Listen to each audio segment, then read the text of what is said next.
All right, the Krug Show live on a Sunday night as we come to you on the 27th of July, 9:24 West Coast. It is 24 minutes after midnight back east. Welcome to the Krug Show. We're going to recap everything that happened today at practice. A little breakdown of Sunday in Santa Clara. Join us.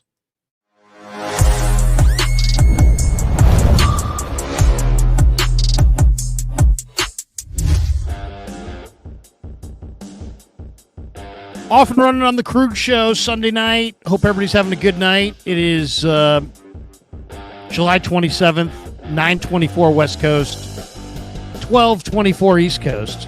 Welcome to the Krug Show, brought to you by Pig and a Pickle, the best barbecue in all of Northern California. Check them out. They're in Emeryville. They're in Corte Madera. They're open 7 days a week from 11 a.m. till 8 p.m. or until they run out, and they do run out. So get there early. Get some brisket. Get some brisket chili. Tell them the Krug sent you. We're also brought to you by Sharp Corners Sports Cards and Collectibles. They're at 205 Cypress Avenue in Pacific Grove, California, on the Monterey Peninsula. Go say hi to Anthony Catania. He's at 831-521-5264, and he's a great follow on Instagram at Sharp Corners 831 on the gram. And of course, in the top of the corner of the screen right now, you're looking at Claudette Arcade's logo, and they're a great follow on Instagram at Claw_Daddy_Arcades to find a location near you. They got a brand new location opening in Capitola Mall later on this year, another location opening in Visalia Mall later on this year. Thanks to them, Claudaddy Arcades, for being a proud sponsor of the Krug Show. The links are in the description for all of our sponsors. And we should tell you, if you want to win the Patrick Willis jersey, autographed jersey we're giving away, all you got to do is follow me on subscribe on YouTube to my show, the Krug Show, and then follow Claudaddy Arcades on Instagram. And if you do that, those two things, you're automatically in the running to win the signed Patrick Willis 49er jersey. The sign up is in the link in the description of the show below, so you can check that out. And we're going to be giving that away in like a week or so. So everybody who signs up for the Krug Show, and it doesn't cost you anything, just subscribe to the Krug Show on YouTube. We just eclipsed 60,000 subs. And if you follow Claudaddy Arcades on Instagram, you'll be entered into a drawing to win the Patrick Willis signed jersey. So there you go. Click the link in the description to sign up for the giveaway. All right, let's talk a little bit about practice today in Santa Clara. You know, it was an interesting practice on a lot of fronts. One, it was kind of hardly attended. Hardly attended at all. There were a lot of fans there, but not a lot of media people. You find out who shows up for work on who's really into it and who's just kind of into it. The people who show up on Sundays are really into it. The people who don't show up on Sundays, they're doing it because they're getting paid, right? And they're not getting paid, or it's their Sunday and they don't want to be there. So a lot less media people on a Sunday, which was made today a little bit more enjoyable. I thought there were a number of interesting things in the practice. Let's get right to it. Corey Kiner was the star of practice, and he just looks really good. He's, the 49ers every year, they draft a running back in the beginning of the draft, and then they take a running back in the later rounds of the draft or undrafted, and it's uncanny how often the undrafted running back is better than the late round running back's better than the guy they took early on. Elijah Mitchell, late round pick, he was good. Trey Sermon, high pick, he was not. Jeff Wilson, undrafted free agent. Raheem Mostert, undrafted free agent. Jordan Mason, undrafted free agent. Joe Williams, 4th round pick, bust. It's amazing. It's, Trey Sermon, 3rd round pick, bust. And this year, they took Jordan James out of Oregon in the 5th round, and he looks pretty good. Don't get me wrong. He's shifty and he's quick, and he looks ideally suited for this offense. But Corey Kiner looks even better to me.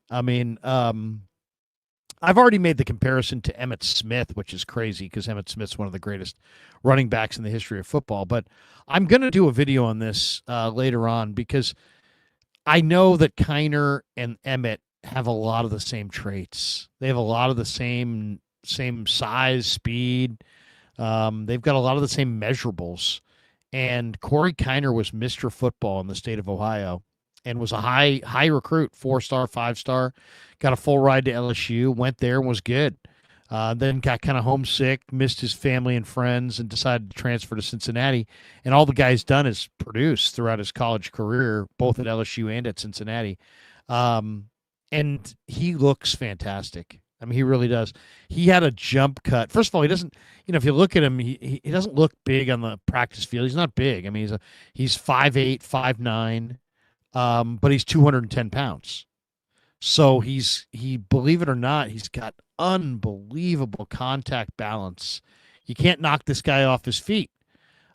He's really, really strong on his feet, and he makes these very impressive cuts. Today he had a jump cut where he jumped 3 feet to the left and kept running full speed.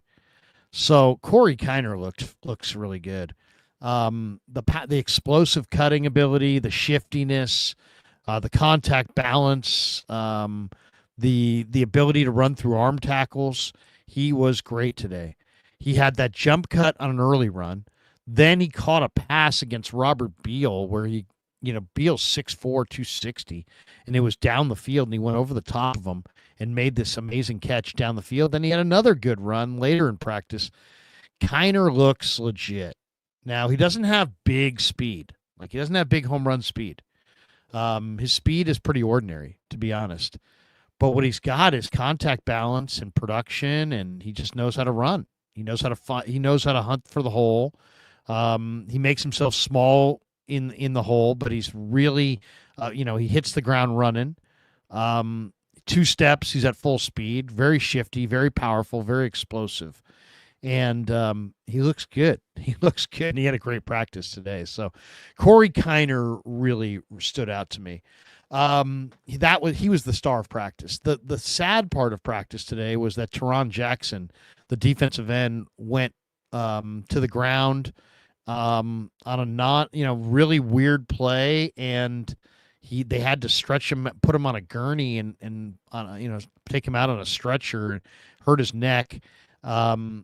He did get feeling back in all of his extremities. There's no paralysis, which is great. That's the biggest news.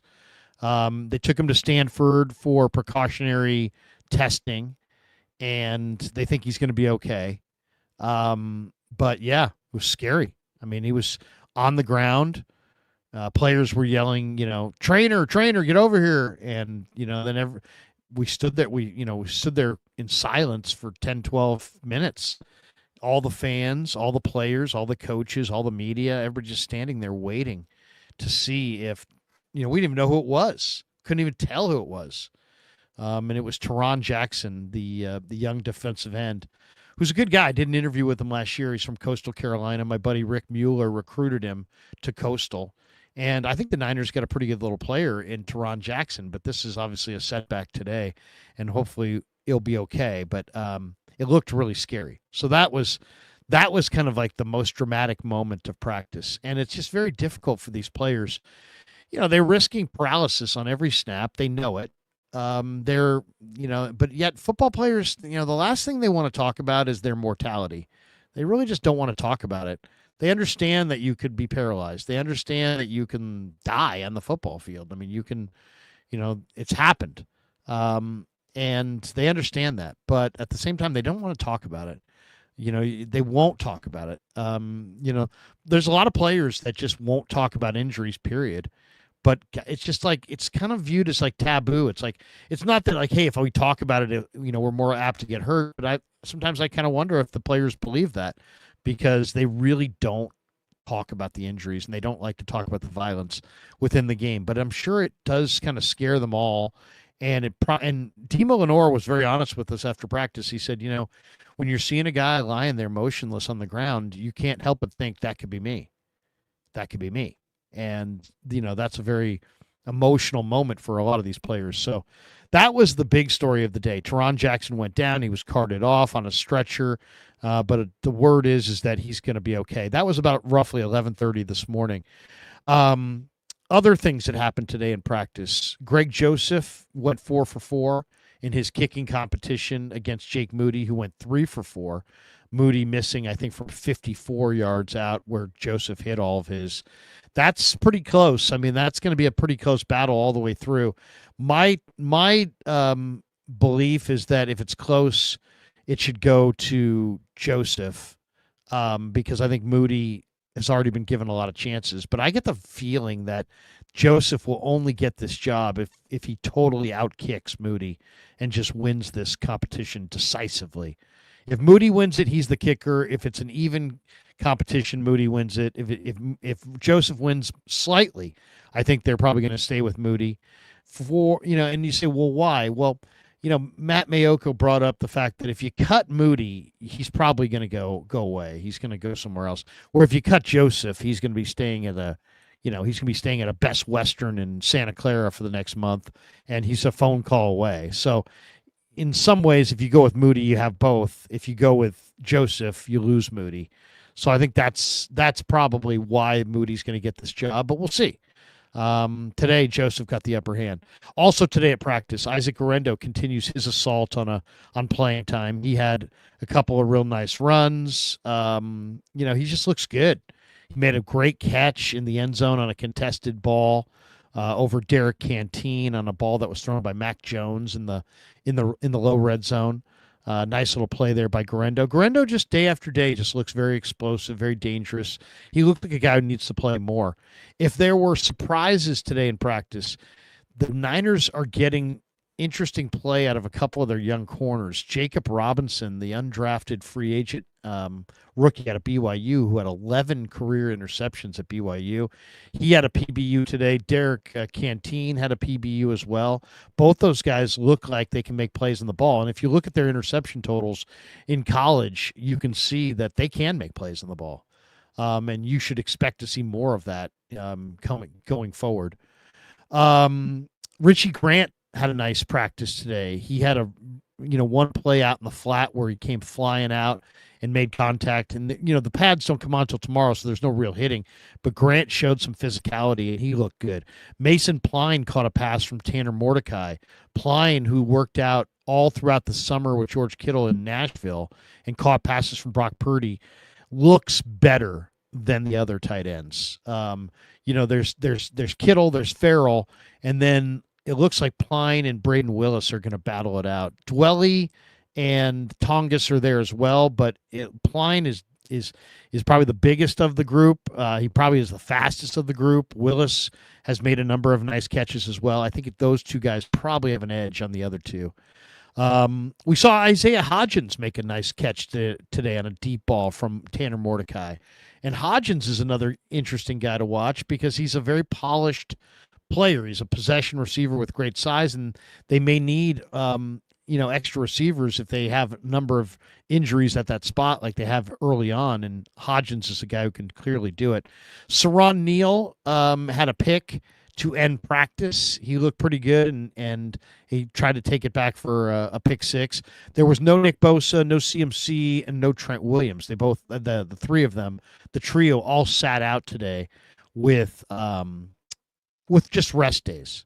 The Niners are going to be really, really militant about resting their stars, especially CMC and Trent Williams. So those guys, all three of those guys got the rest day today. Now, Jauan Jennings left practice early with a calf strain. Shanahan said it's the same calf strain that he battled in the OTAs. So I don't know if that's good news or not, but Jennings left with a calf strain. As far as to what degree, we don't know. I think we'll probably find out more about that tomorrow. Kyle said after practice, hey, man, we really need to protect CMC from himself. I think the Niners are starting to understand that they got a real shot to win the Super Bowl if they could ever get to Super Bowl Sunday with a healthy Christian McCaffrey. Shanahan was asked about Ayuk, and he said, man, I love having him be around. And, and still no timetable on Ayuk's return, but he's out there trying to help the receivers, trying to be useful, trying to contribute to the team. And I asked Shanahan also today, what did he want to see the most out of camp? And he's like, I could say attention to detail, but then I'm really looking for energy. He's looking for enthusiasm. He's looking for physicality, violence. I just think more than anything, he wants to see everybody bring it every day. That's really what he wants to see. He wants to see everybody bring, full energy every single day if possible. Then after practice, we had a chance to talk to Deommodore Lenoir. He was asked about the LA incident by Grant Cohn, and he took total accountability in that. I asked him about Demarcus Robinson. He said, "I'll never underestimate Demarcus Robinson ever again." He said he took him for granted. He went up against him in Kansas City as a rookie, and he said he didn't think much of him then, but he'll never be surprised again by Demarcus. He says he's a really underrated player. And then I asked him about Isaiah Neyor, and he just said, "Hey man, the big receiver. He's nice. He's nice." We talked to Christian McCaffrey after practice. He's excited that he's got his new baby daughter and his wife and his whole new family and everything. That he's all excited about that. He also understands that he needs to pace himself throughout the year. Also, Shanahan talked to us after practice and said that Jacob Cowing and Renardo Green probably won't be back until the middle of the month. Both are out with hamstring injuries. They're targeting that Raiders game in the middle of August as to when Jacob Cowing and Renardo Green may actually return to the field. We also got to see Ricky Pearsall come out today. He made a number of nice catches. Pearsall making his first practice of the summer, I should say. He'd been working on a side field, but he looked pretty good. And the one thing that I think you're going to see a lot of this year is you're going to see a lot of Brock Purdy to Ricky Pearsall in 3rd and 5, 3rd and 6 situations. I just think you're going to see a lot of that. All right, let's hear from some of the key contributors from today. Let's see. Do we have Pearsall here? I guess here's some Ricky Pearsall, and he looks okay. I mean, he's healthy. He looks healthy. He hasn't. He still, to me, looks like a guy who's going to have problems staying healthy. But we'll see. I don't want to put any hex on him or anything, but he seems like a guy who's not going to be able to take the physicality in the middle of the field. Maybe I'm wrong. Maybe, it's just the vibe I get, but this guy's going to have to operate in the middle of the field, and you get hit by linebackers, by safeties, and this guy just had a hard time getting on the field and staying on the field for the 49ers in his first couple of years in the league. And I just kind of see him as a guy who's going to be productive and then dinged up, and then he's going to get hit a lot, and then he's going to be out. Maybe I'm wrong, but that's what I see.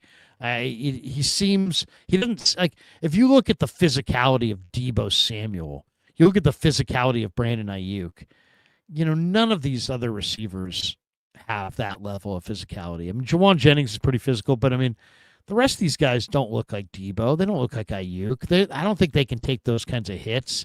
I don't think they can take that kind of abuse. So I don't know. It's going to be, you're looking at Ricky here, and you can see he's a little jacked up in the upper body. He's put on some beach muscle bicep work, but can he take hits? Can he take hits in the middle of the field and stay in the lineup week after week after week after week? I'm going to say no, he can't do it.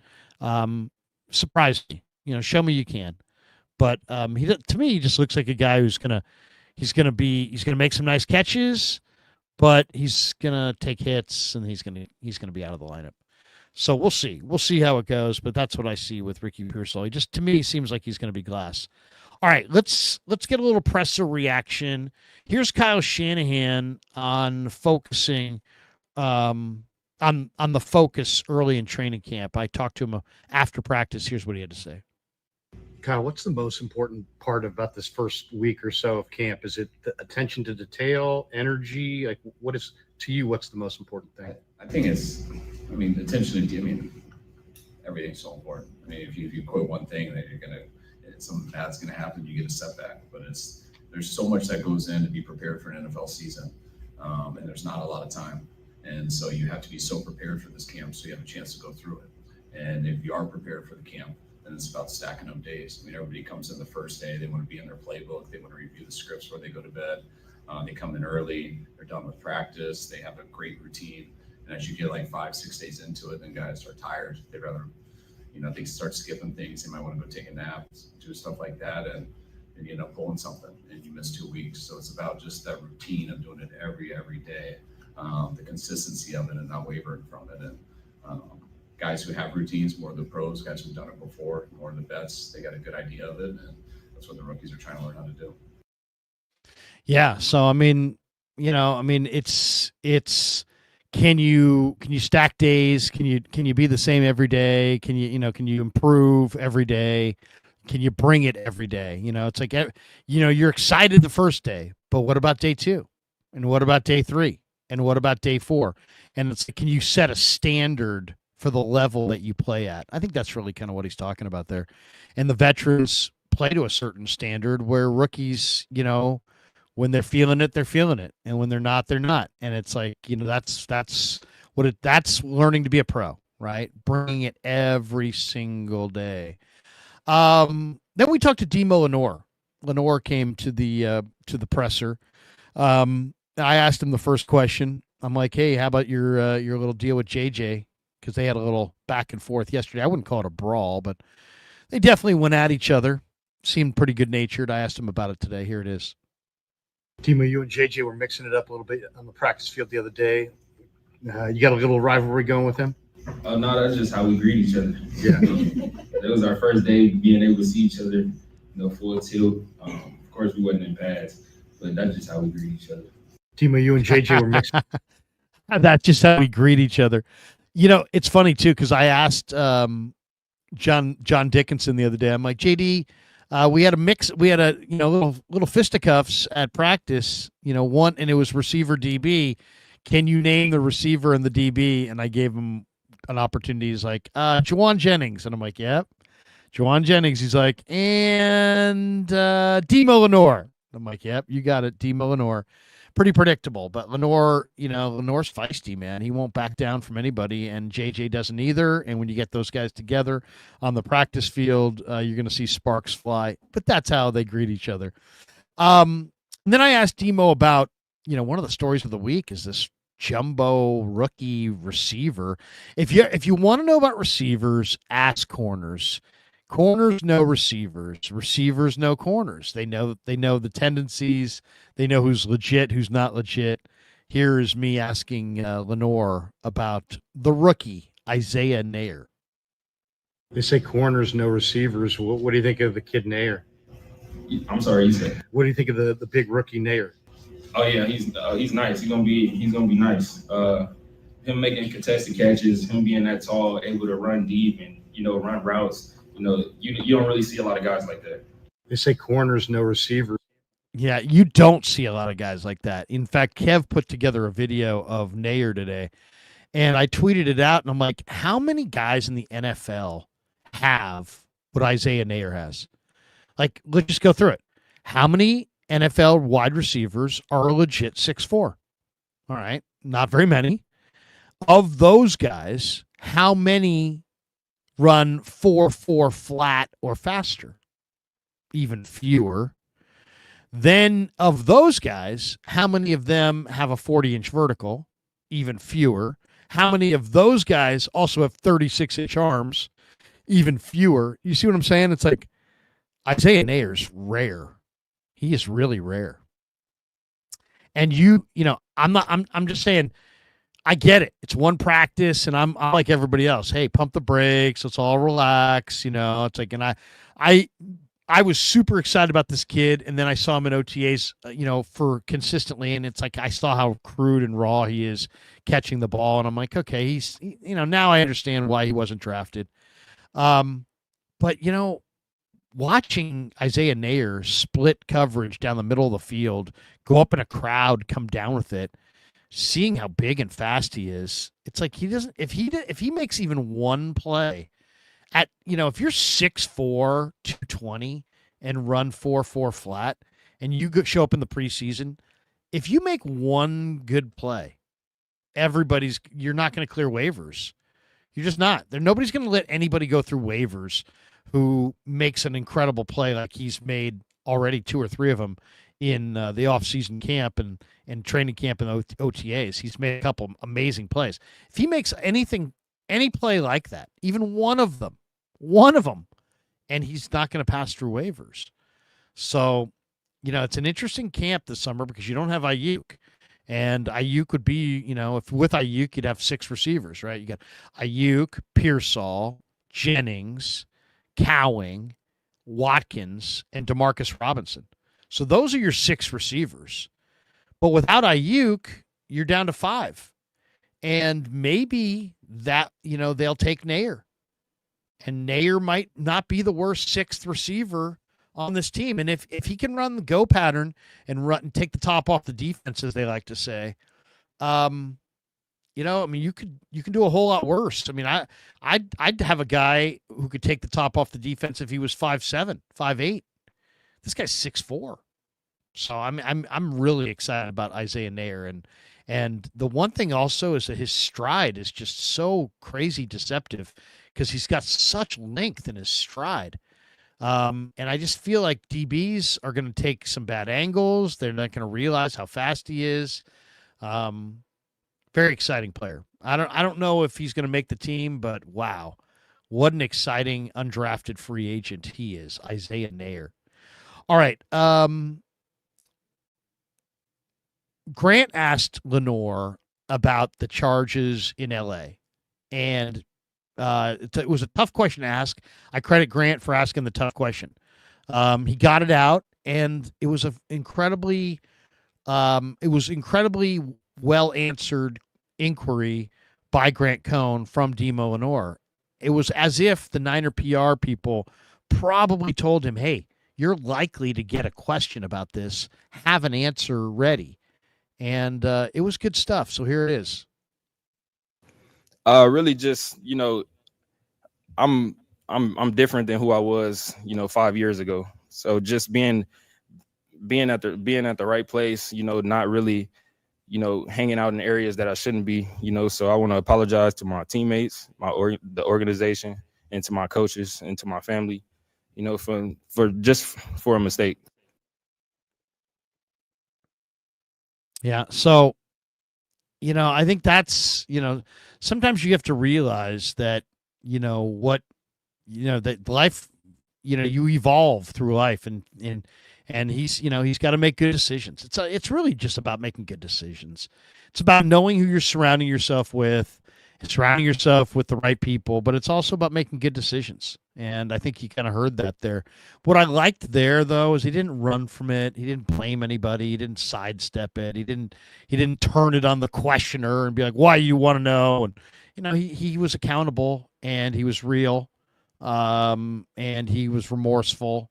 And I think Demo, I think he answered that the way I would want him to answer that if I were Kyle Shanahan. Take responsibility for your actions.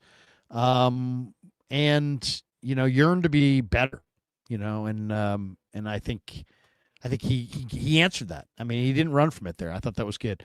Then we had a chance to talk to Christian McCaffrey, and McCaffrey's interesting.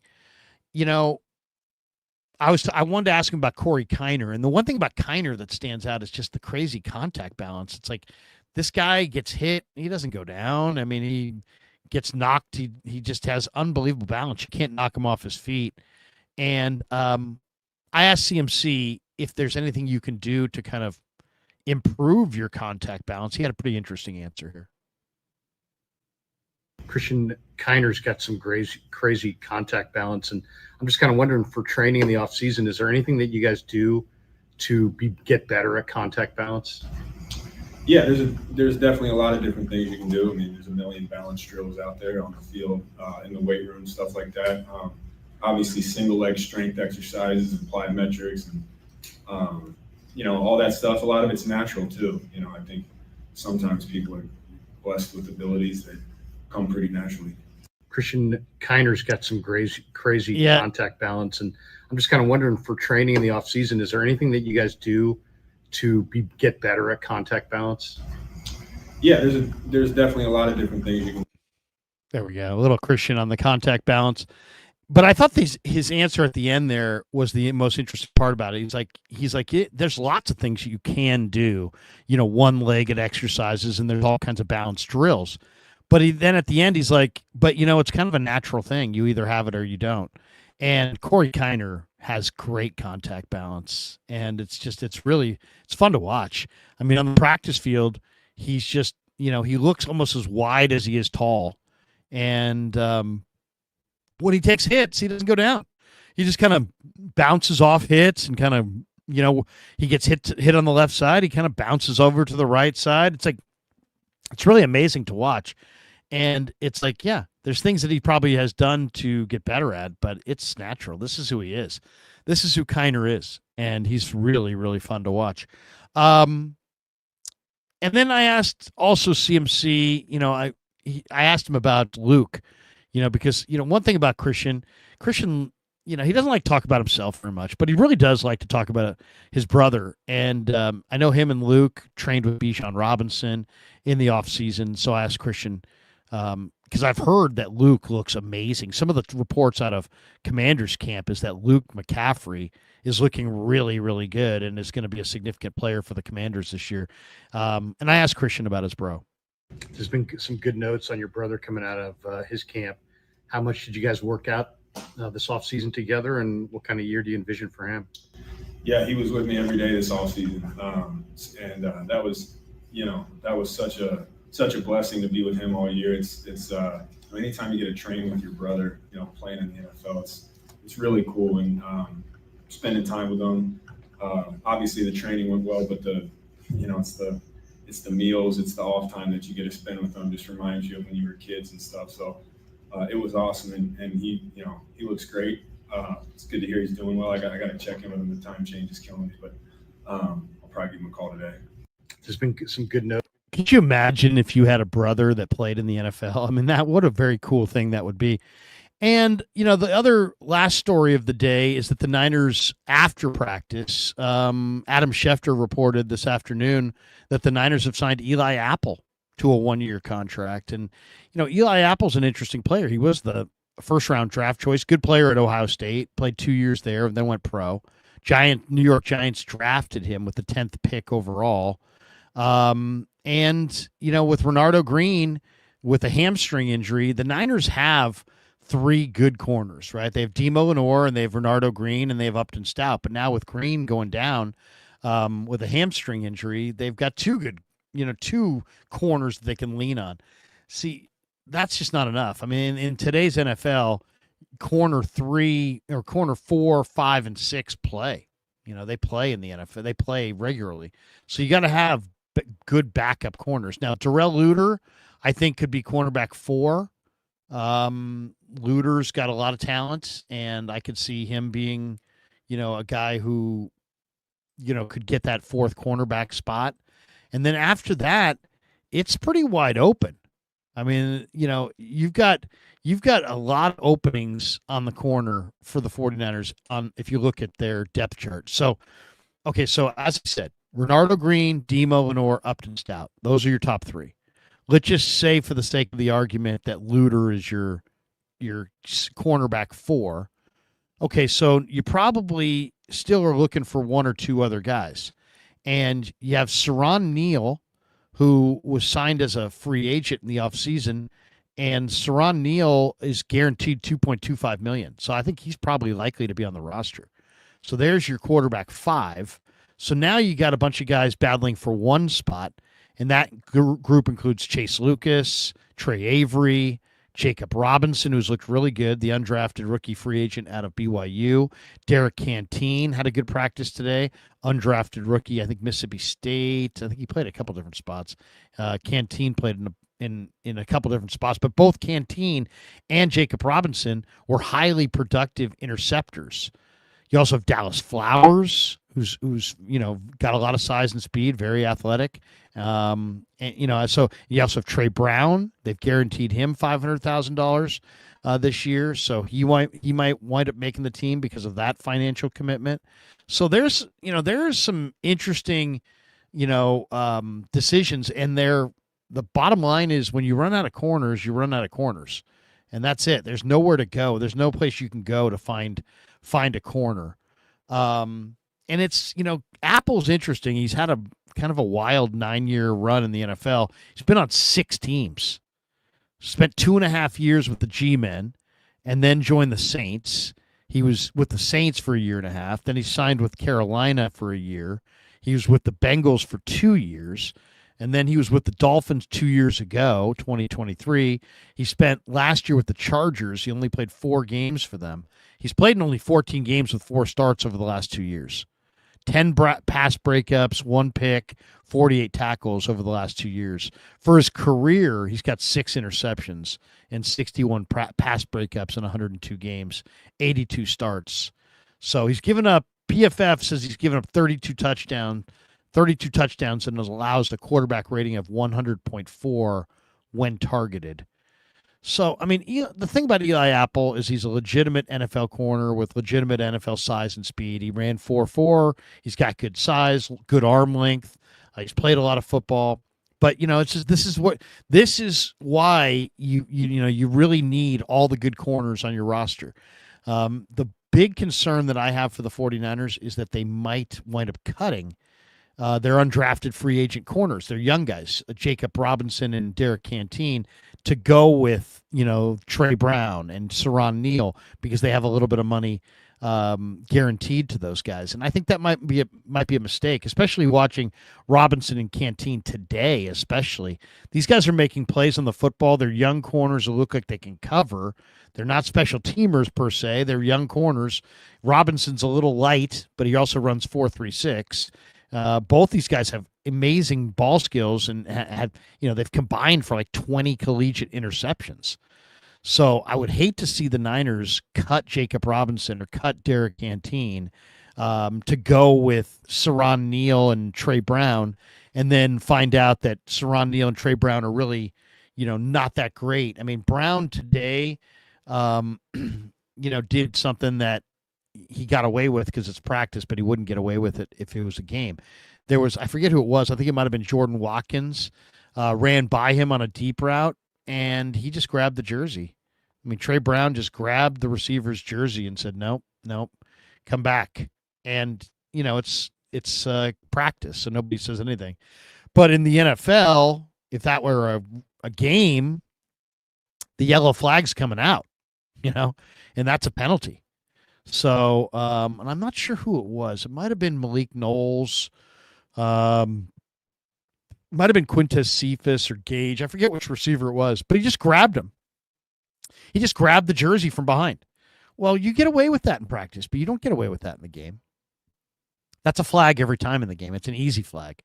So, that's a concern. Does he have enough speed to play the corner? So Eli Apple, the one thing about Eli Apple is, he's got size and he's got legit speed. He's a legit 6-foot corner, 200-pounder, long arms, played at Ohio State, well coached. And he's got legit 4.4 speed. So it's, we'll see. I mean, he's been in the league for 9 years. He's floated around to a bunch of teams, not because he's a perfect player. I'll tell you that. I'm sure there's something that he does that rubs people wrong. But is Eli Apple better than what the Niners have as far as depth at corner in this camp? He might be. So that was the other story of the day. Eli Apple is the newest 49er, and I would say get ready to see a few more faces at corner this summer, because you can't fake corner. You really can't. And it's a hard position if you're running backward trying to mirror an NFL receiver that sometimes runs 4.3. Good luck. Good luck with that. It's a very difficult thing to do. We have one super. We get this one from BV-PV2SD, brand new member. Little clap for him or her. Welcome aboard to the Krug Show. Thanks to everybody for supporting the Krug Show. That's pretty much going to do it. Let me hit a couple more in the chat. We'll get this one from Joy Stoudemire. Love you, Larry, but you're effing lazy. Thank you. That my longtime friend and mentor Bill Urbanik, that was what he used to say to me all the time. Be like, boy, I love you, boy, but you're fucking lazy. Because I would only work 15-hour days. Breaking news: the Giants got swept. How about this? The Giants went 0 for 23 with runners in scoring position. Ouch. Krueger, we get this one. When something fan nation. Krueger, how is Jair Brown doing? He's doing well. He had an interception either yesterday or today. I think Jair Brown looks good. I expect Jair Brown to bounce back in a big way. Colin Wiseman 976. Congrats on 60,000 subs, Larry. Thank you, Colin. Appreciate that. Yeah, 60,000 subs, man. Unbelievable. Started the channel 3 years ago. We don't buy subs. We'll never buy subs. Slow and steady wins the race. I like the way the channel has grown organically. Thanks to my son, Kevin, who's done an amazing job. And thanks to all of you guys for subbing, and hopefully you guys enjoyed the content. Pabs79 says, awesome. I made it to a live Krugcast. It's been a while. Well, Pabs, glad to see you. Glad you're here. We got this one. Who's winning the kicking competition? I think it's Jake Moody's job to lose. I personally would look at it as the other way. Jake Moody makes me nervous, and unless he looks just awesome, I'd give the job to Greg Joseph.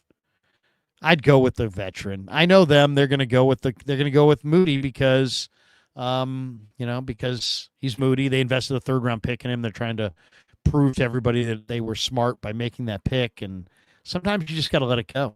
To me, I would go with Joseph.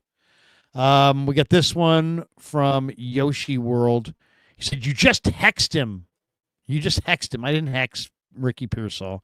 I'm just saying that's my concern with Ricky. The middle of the field operators need to be incredibly durable. Puka Nacua gets his butt kicked, but he still is out there every single week. If you're telling me that Ricky's as tough as Puka, I'm satisfied. If you're telling me Ricky's as tough as Edelman, I'm satisfied. But those guys are pretty rarely tough. And I hope I'm wrong, but he definitely looks more jacked. And he's going to need to be because he's going to get smoked. Guys in the middle of the field get smoked. They get hit repeatedly, but big guys, you got to be able to take those hits, man. You could be a nice guy, doesn't matter. You could be, courageous guy, it doesn't matter. You got to be a durable guy. Your body has to stand up to the abuse of strong safety blasts and outside linebacker blasts. And it ain't for the meek. I couldn't do it. I'll tell you that. And I look at Ricky and I'm like, I know he can do it, but can he do it every week and stay healthy? I don't know. We got this one from B. Maney. It says, the guy has had 1 year in the league with getting shot in the chest. LOL.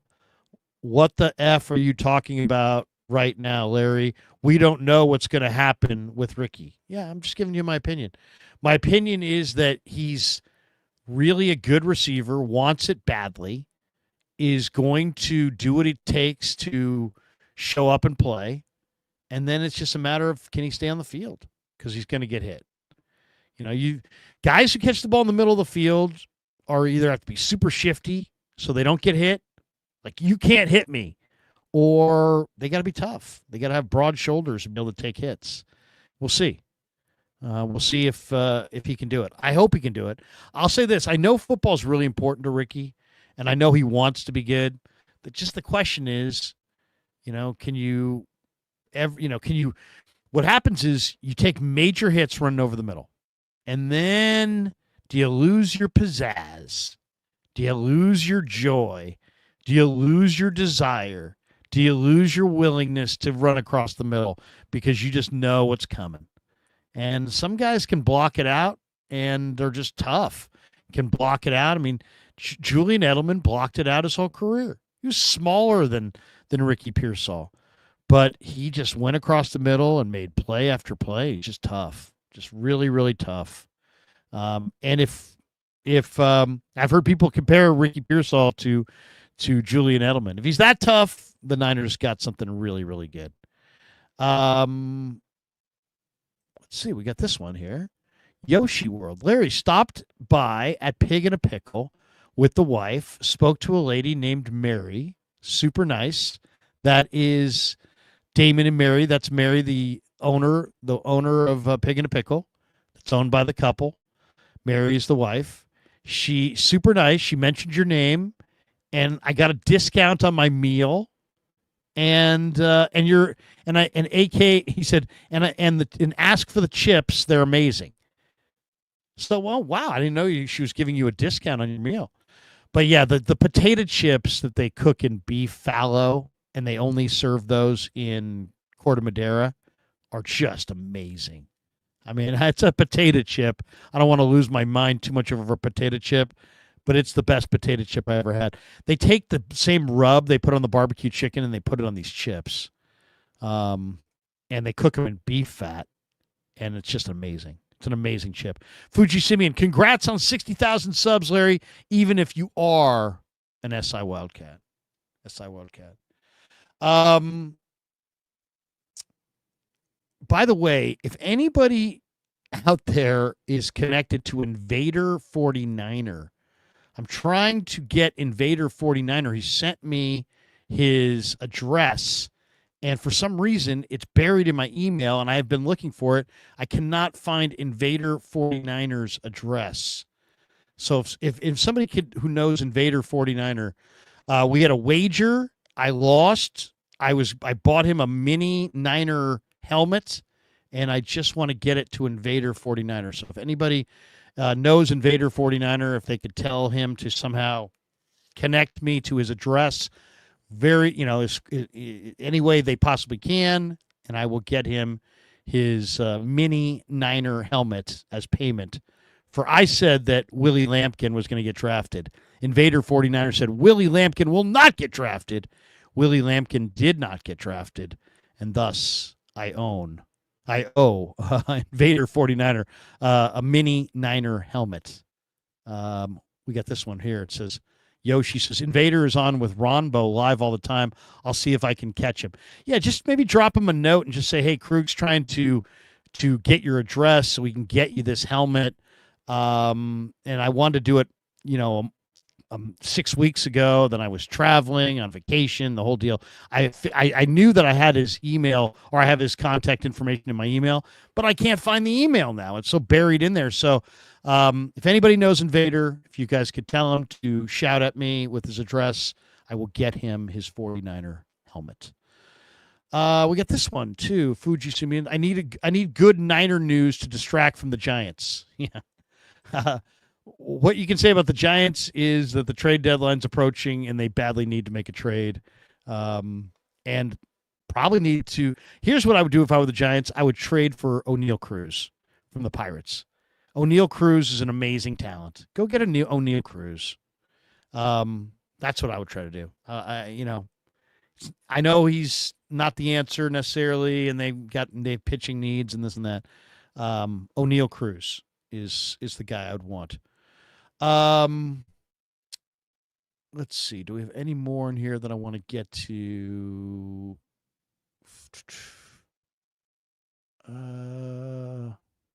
Let's see. Someone said Pearsall's more like Adam Thielen. I could see that. I could see saying he's like a little bit like Adam Thielen. All right. Anyway, that's going to do it for us. Hey, thanks to all of you. Thanks to our sponsors, Pig and a Pickle. Check them out. They're in Emeryville. They're in Corte Madera. They're open 7 days a week. Thanks to Sharp Corner Sports Cards and Collectibles. Thanks to Claw Daddy Arcades. Everybody, follow me on YouTube and follow Claw Daddy Arcades on Instagram. And everybody who does is automatically in the running to win this autographed Patrick Willis jersey. Claw Daddy Arcades is a great follow on Instagram at Claw_Daddy_Arcades. Follow him there and follow me on YouTube, and that's all you need to do. If you do that, you're automatically registered to win a chance to get this little ditty from Patrick Willis signed by P. Willis. We got this one from Cosmo. 60,000 subs. Congrats. What does it say? 6-pick on me. Firestone DBA. What am I not? Am I missing something? Let's see. Do we have another one in here? Oh, we got this one from King Crimson. You guys doing Wake Up tomorrow? So we do Wake Up every Monday and Friday. We will not be doing Wake Up tomorrow because I will be sitting in tomorrow on KMBR with John Dickinson for Greg Papa and Greg Silver. So I'll be at Niner Camp tomorrow, and I'll be on the radio with JD at 10. And so that means my live stream with Damon at 9 we will not have our live stream tomorrow. So I've been filling in for Greg, and he's been out. And so, you know, a couple people are like, oh, you know, you and Damon feuding. Oh, no, we're not feuding. We're not feuding. We're just, I just have the radio commitments, and they've been asking me to fill in from 10 to 2. And then that, you know, that means I got to be in studio or, you know, at the Niner facility by 10 a.m., which means I really can't do my live stream with him at 9. So we will not be doing the live stream tomorrow with Damon. We will also not be doing the live stream tomorrow with Sam Batesh. Batesh and I are going to stream on Wednesday, and I believe Damon and I will rekindle our deal on Friday. So look for that.